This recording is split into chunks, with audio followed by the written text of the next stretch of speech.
यंदा पावसाळ्याच्या पार्श्वभूमीवर ठाणे महापालिकेच्या आरोग्य विभागानं राबवलेल्या प्रतिबंधात्मक मोहिमेचा सकारात्मक परिणाम दिसू लागलाय। 1 जून ते 15 जुलै 2024 या कालावधीत मलेरिया, डेंग्यू, चिकनगुनिया यांसह बहुतांश साथीच्या आजारांच्या रुग्णसंख्येत गेल्या वर्षाच्या तुलनेत लक्षणीय घट झाली असून डासजन्य आजार नियंत्रणात ठेवण्यात आरोग्य विभागाला यश आल्याचं आकडेवारीवरून दिसून येतंय। ठाणे महापालिकेच्या आरोग्य विभागानं जाहीर केलेल्या आकडेवारीनुसार 1 जून ते 15 जुलै या कालावधीत मलेरियाचे 45, डेंग्यूचे 40, चिकनगुनियाचे 1, H1N1चे 16, H3N2चे 2 आणि लेप्टोस्पायरोसिसचे 6 रुग्ण आढळले।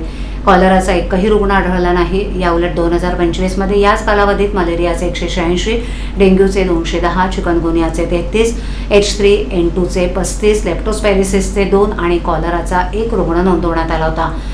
यावरून यंदा विशेषतः मलेरिया, डेंग्यू आणि चिकनगुनियांच्या रुग्णसंख्येत लक्षणीय घट झाल्याचं स्पष्ट होत आहे। यंदा पावसाळ्याला उशिरानं सुरुवात झाल्यानं आणि सलग पाऊस झाला नसल्यामुळे डासांच्या प्रजननासाठी पोषक परिस्थिती कमी प्रमाणात निर्माण झाली आहे। त्याचबरोबर प्रतिबंधात्मक उपाययोजनांवर विशेष भर देण्यात आला। शहरातील आरोग्य केंद्रांमार्फत दररोज तापग्रस्त रुग्णांचं सर्वेक्षण करण्यात आलं। घरांमध्ये, बांधकामावर आणि सार्वजनिक ठिकाणी पाणी साचणाऱ्या कंटेनरचे नियमित सर्वेक्षण करून डासांच्या उत्पत्ती स्थळाचा शोध घेण्यात आला, अशी माहिती आरोग्य विभागानं दिली।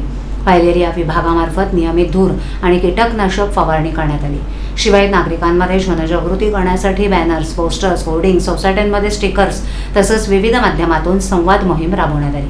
नागरिकांनी घराच्या परिसरात पाणी साचून न देणं, ताप आल्यास तातडीनं तपासणी करून घेणं आणि स्वच्छतेची काळजी घेणं असं आवाहन करण्यात आले। त्याचे सकारात्मक परिणाम दिसून आल्याचं आरोग्य विभागानं सांगितलं।